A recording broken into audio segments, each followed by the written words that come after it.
From Hollywood, the CBS Radio Workshop.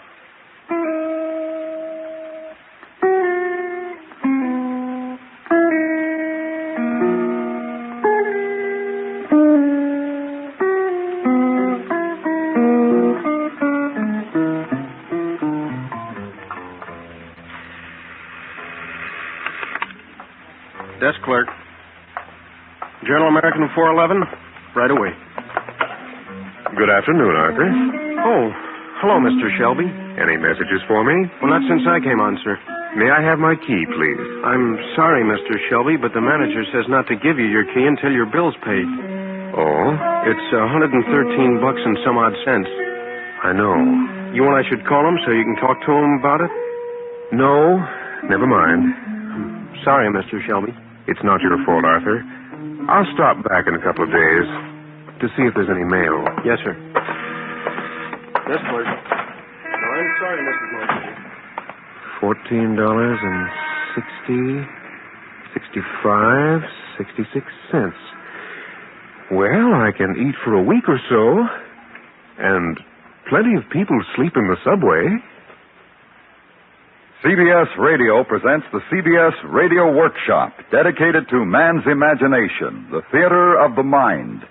Tonight, Subways Are for Sleeping, based upon the Harper's Magazine article by Edmund G. Love, a true story of one man's strange adjustment to mid-century materialism in the largest city in the world.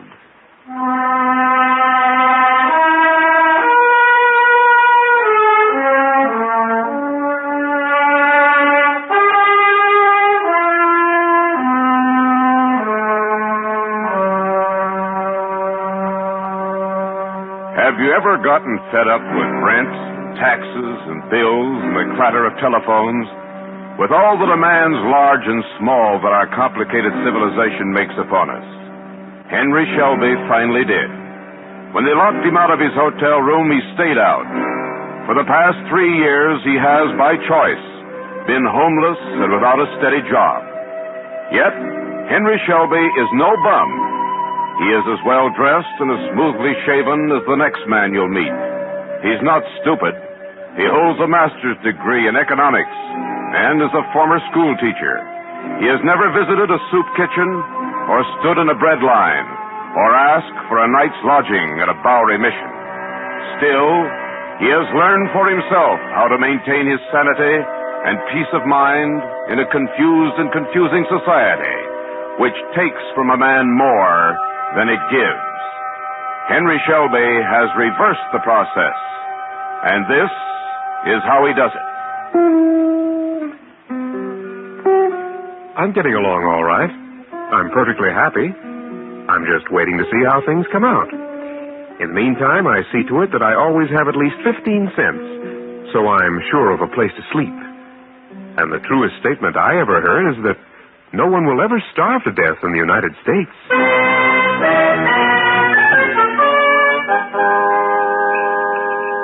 86 in the bean soup.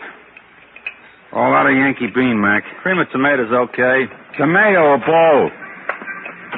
Well, as I live and hope to, Shelby. Hello, Ernie. See, you've got the counterman wanted sign in the window. Yeah, guy was here 2 weeks. Today never shows. Want to go to work right now? Sure. Well, go on back and grab a hat and jacket. I ain't even checked cash from breakfast yet. Okay, fine. Want a cup of coffee or something first? Go right ahead. No, I'm fine. Here's your soup, Mac. Crackers or bread? Crackers. Hey, ain't you the regular counterman? Me? I'm supposed to manage a joint. You give any bum comes along a job? Shelby ain't no bum, Mac. He's a college graduate. Huh. Michigan or someplace like that. Used to be a schoolteacher, too. So? Well, he shows up every 3-4 months, works a couple of days for $5 a day in his meals, and then he's gone. When he tells me he ain't coming back. So that makes him he ain't a bum. Well, it does in my book. He can do anything around the joint. Do it plenty good, too. How's the soup? All right. Anything else? I don't know yet. This jacket isn't exactly the best fit in the world. You look great, Shelby. I'll bet. Now, here's your checks and a punch. Everything's the same as last time he was here. Not quite.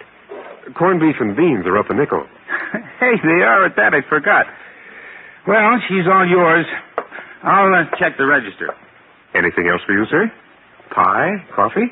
I might have some pie at that. Apple. Right. With cheese, I guess. Right. Empty the mousetrap on this pie. Hey, look, Shelby, I was thinking, I got no night chef for the moment either. Well, why don't you stick around for a couple of weeks and help me out? Well... 8-hour shift, 5 days, $55, and all the food you can steal. Here you are, sir.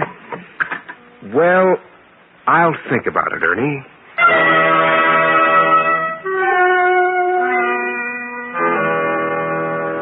I actually didn't have to think about it.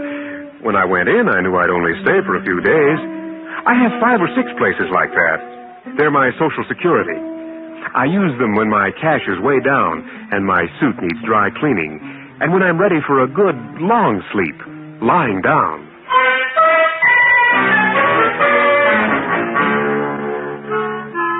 So, Henry Shelby works just long enough to get a little money ahead.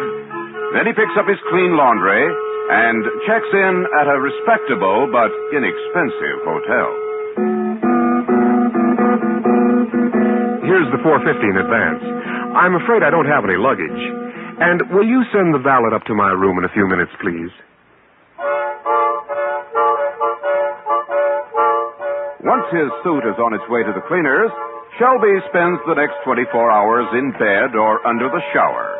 He has taken as many as 15 showers on one of these occasions and slept for as long as 22 hours. It's an extravagance, of course. Costs me $7 or $8, and that's as much as I usually spend in a whole week. But I certainly do feel fine when I check out.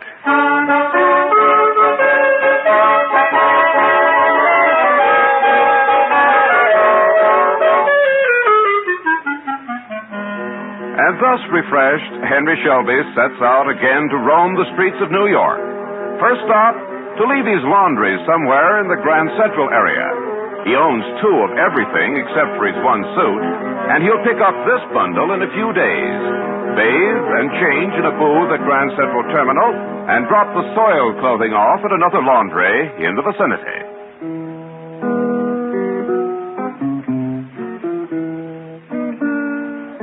I carry a safety razor in my pocket, and I shave at least every 36 hours.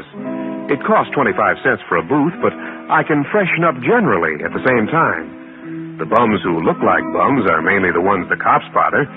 Naturally, I don't consider myself a bum, so I make it a point not to look or feel like one.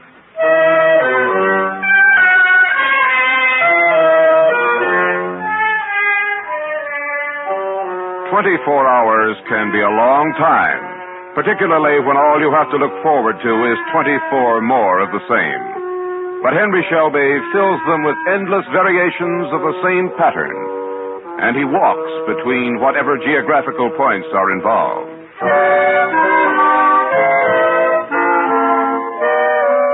Breakfast time may find him at a juice bar on 3rd Avenue. Large tomato juice, please. Come on there, friend. Fill it up. Your sign says 12 full ounces for a dime.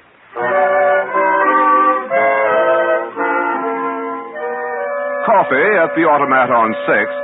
Another cup later in the gloomy fluorescent glare of a cafeteria in the garment district. I load in all the cream and sugar the mug will hold. They're calories. Free calories.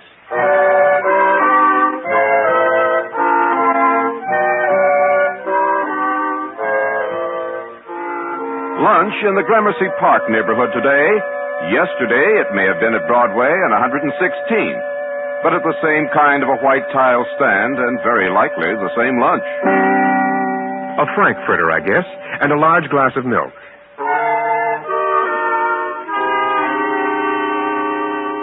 Two or three more cups of calories during the afternoon, and finally, the one substantial meal of the day. The Vienna loaf dinner looks all right. Vienna loaf coming up. Not that slice. The next one with the hard-boiled egg in it. Yes, that one. Fried or boiled potatoes, corn or stewed tomatoes. No potatoes. Plenty of starch in the bread. How about a good helping of cream spinach instead? Mac, if you got all a la carte, why don't you go to the Waldorf for the 21, huh? Well, I'll take you to either one of them someday as my guest. Yeah, I'll hold my breath. Okay, spinach. Now, corn or stewed tomatoes? Stewed tomatoes. What's that you're putting on? Gelatin salad comes with it. No, thanks.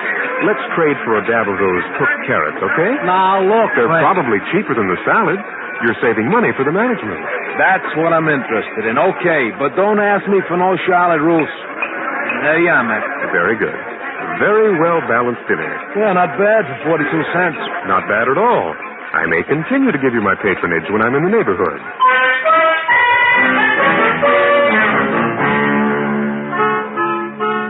Thus, the inner man is stoked, though perhaps not aesthetically satisfied, and always a walk between each refueling stop. The aesthetic hunger is assuaged along the way. There is the ever-changing kaleidoscope of Manhattan store windows, displaying their shiny wonders, their sturdy commonplaces, their exotic luxuries, their mundane necessities. There is a record of mankind's daily activities the world over, in a newspaper plucked from a trash basket, and there are benches in parks and public buildings where Henry Shelby may rest while he reads. There are pillared halls where paintings and sculpture may be viewed. Henry Shelby is a regular visitor to New York's many art galleries, but his favorite is the Metropolitan Museum of Art. Now, if you'll follow me, we will view the museum's unrivaled collection of the works of Edward Degas. Edgar Degas. Edgar Hilaire Germain Degas. Oh? Oh, I'm sorry, madam. Oh, don't apologize, young man. That's very interesting. Degas worked chiefly in oil, although his renderings in pastel have achieved some fame. He wasn't a bad sculptor either. Is that so? The oil to the immediate right and above is At the Milliner's, and to the right of that and below is Dancers Practicing at the Bar. Only the first one is a pastel, not an oil. This guide is new, I'd imagine. Let's stay behind, Myrtle. This gentleman knows more about it than the guide does. You don't mind, do you, mister? No, not at all. They sort of hurry you through on the guided tours. Now, what about the one that's a pastel instead of an oil? Well, Degas' pastels, particularly his later ones, do have a deep, rich, almost oil-like texture. He applied the color in successive layers, fixing each tone or shade separately, and using open lines to allow each undercoat to show through. Oh, well, I don't quite understand, but I see what you mean. Are you an artist? No, although I'm planning to do some painting, sometime. Well, my daughter's very artistic, back in Chillicothe. What's this one, that lady sitting with a big bouquet? That's an oil. It's called Woman with Chrysanthemums. Well, that's a good name for it, isn't it? Yes, isn't it? Say, if you aren't an artist, how do you know all these things? Oh, I spend a lot of time here, and I read a great deal. Oh, you certainly must. Goodness, you're a regular Billy Pearson. I beg your pardon? You know, the jockey on television. Oh, yes. I read about him. Didn't he win $64,000 and then go on and tie with a fellow named Price for another 64 or something? Yeah, that's the one. Did you ever watch those programs? No, I can't say that I do. I'm afraid I don't have a television set.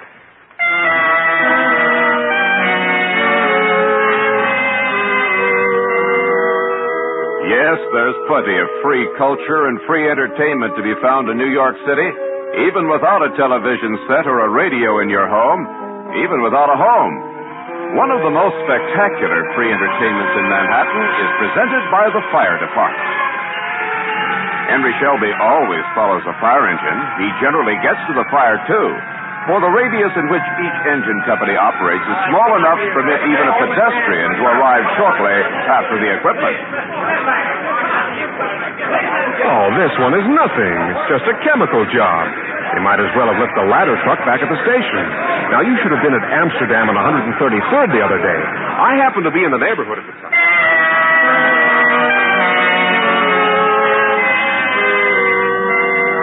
There are the inevitable New York traffic accidents. Shelby has a nose for these and for straight fights, and he never leaves the scene until the last policeman has closed his notebook.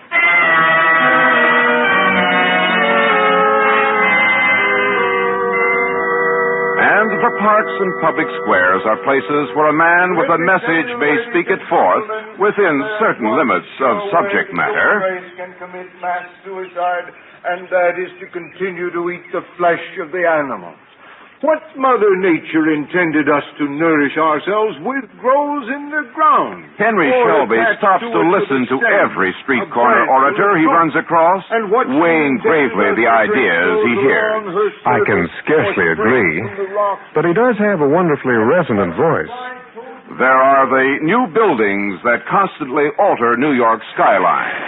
Our well-kept vagrant knows every major construction project in town and shows up at the exact moment some critical problem is to be solved.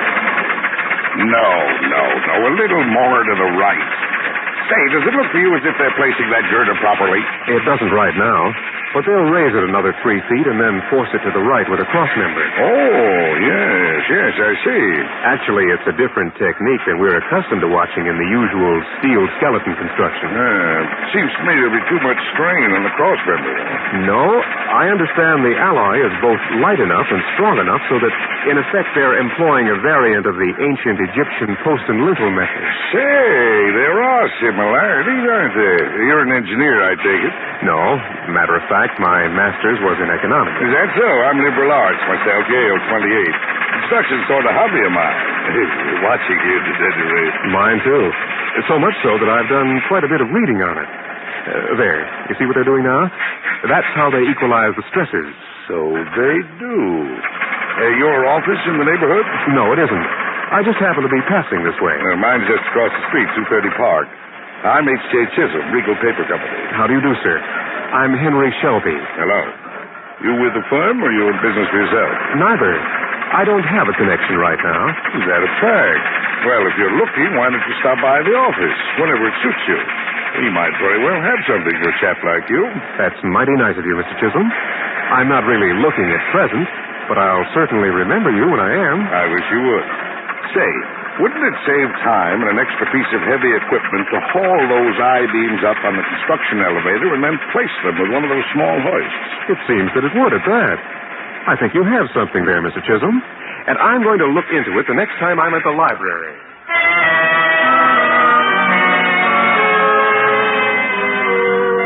The public library, one of Henry Selby's favorite haunts. A fellow vagrant once advised him that the library was a good place to keep warm on a cold day, but he found it to be much more than that.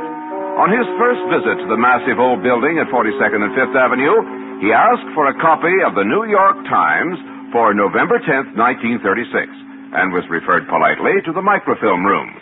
Here you are, sir. Are you familiar with the operation of the viewing machine? Not particularly. I'll be happy to show you. The entire edition is on this roll of film. You place it in the machine, attach the end, and thread it this way. Close the machine and turn the handle forward. Yes, it's fine. You sit right down here, use the headrest, and view the film through the aperture. Yes, I see. Very clear. And very comfortable. Yes, isn't it? It rather makes research a pleasure, doesn't it? I should say so. What if I fall asleep? Well, I'm afraid no one would awaken you if you did. There seem to be so few of you scholars taking advantage of our microfilm facilities. Just come to the desk if you wish additional rolls. Say, how long has this been going on?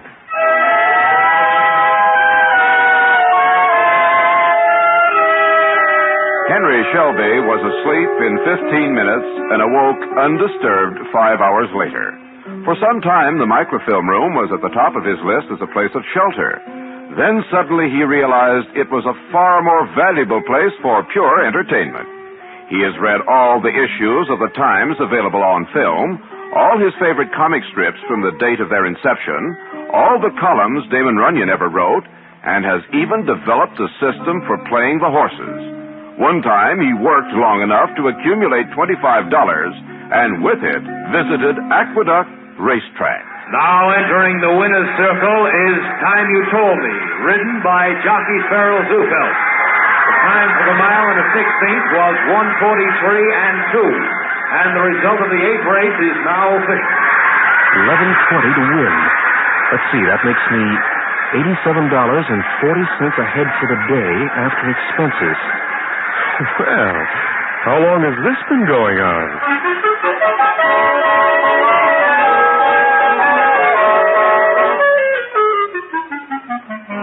Very prudently, Henry Shelby bought himself a new suit of clothes, leaving his original $25 untouched.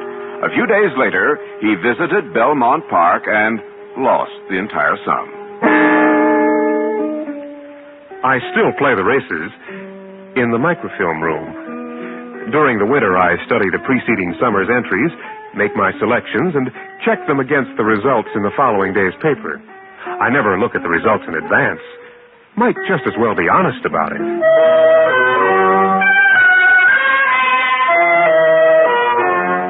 Yes, New York offers many diversions.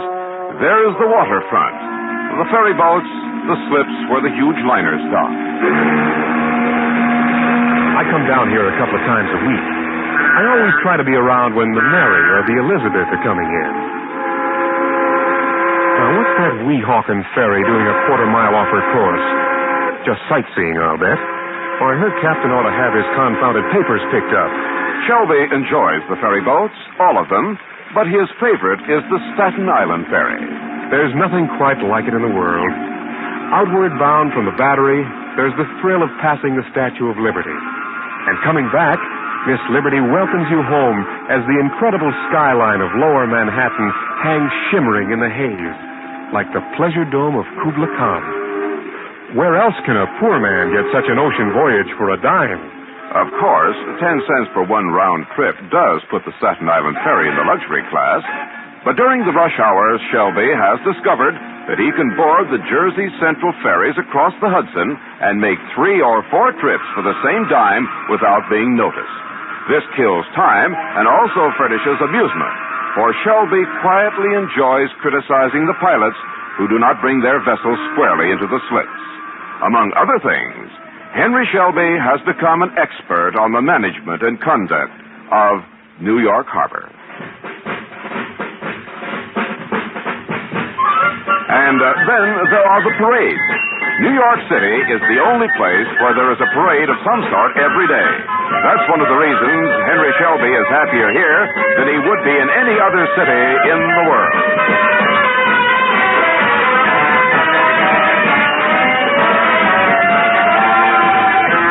I just love band music.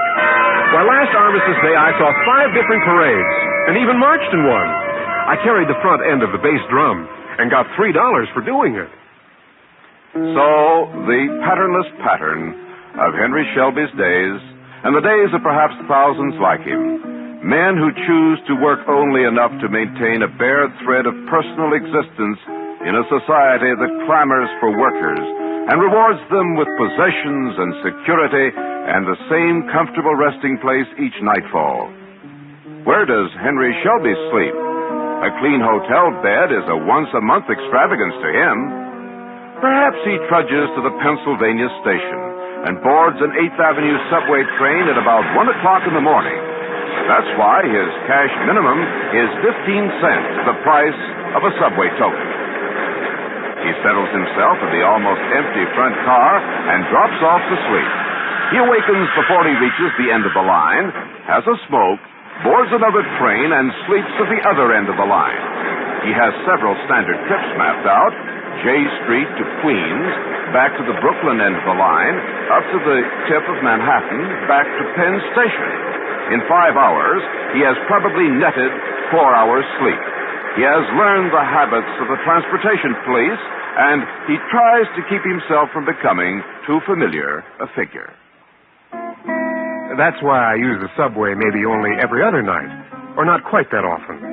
In warm weather, there are fire escapes, some of them covered, and Central Park and Prospect Park.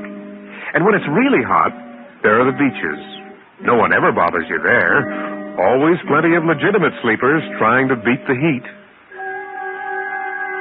When it rains and when the New York winter comes, there are other carefully cataloged places for shelter and a few hours' sleep.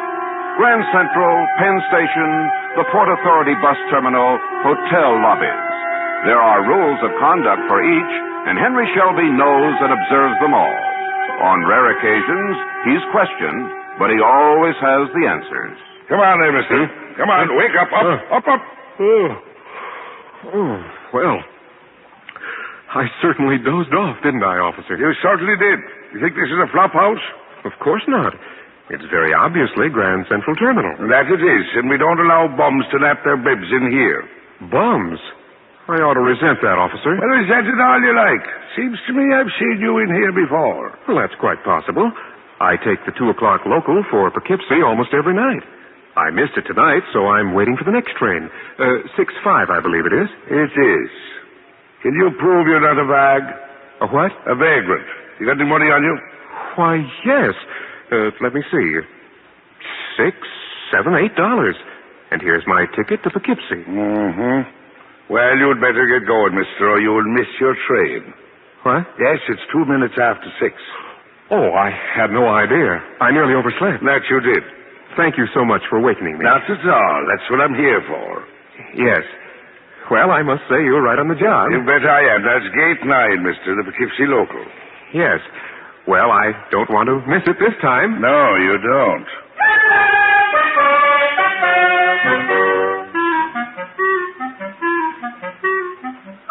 So, for the first time, Henry Shelby had to take the train for Poughkeepsie under the suspicious glare of the railroad cop. But the ticket was never punched, for he got off the train at 125th Street to begin another day of Manhattan meandering. Henry Shelby is never without 3 tickets. 1 to Poughkeepsie, 1 to Princeton, and the 3rd to Elizabeth, New Jersey. His operating equipment for sleeping in the 3 major terminals.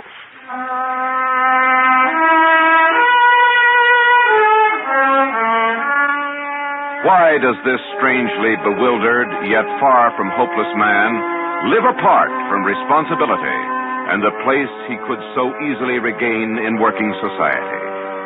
How many weeks, or months, or years will he continue to walk the streets of Manhattan?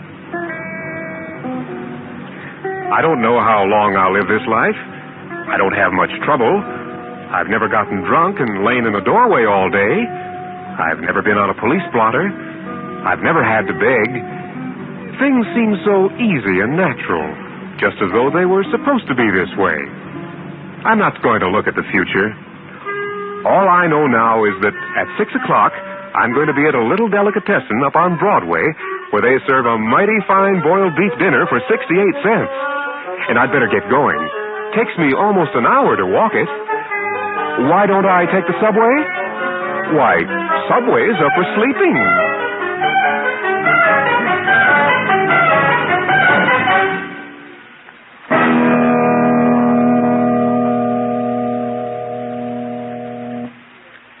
The CBS Radio Workshop is produced in Hollywood by William N. Robeson and was tonight directed by Mr. Robeson.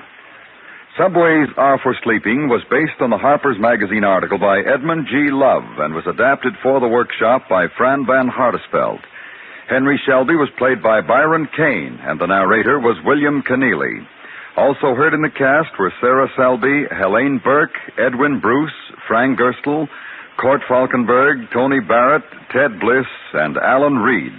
The original score was composed and conducted by Fred Steiner.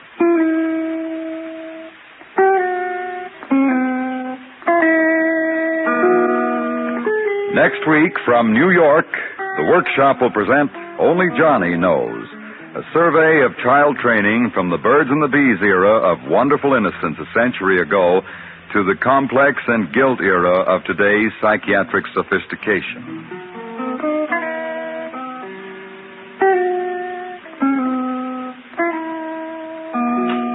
A brilliant performance of the rarely played Symphony No. 6 in D minor by Jan Sibelius with Nils Erik Fugstad conducting the Sibelius Festival Orchestra is yours for the listening this Sunday when World Music Festivals comes your way on most of these same stations. Stay tuned for 5 minutes of CBS News to be followed over most of these same stations by My Son Jeep. America listens most to the CBS Radio Network.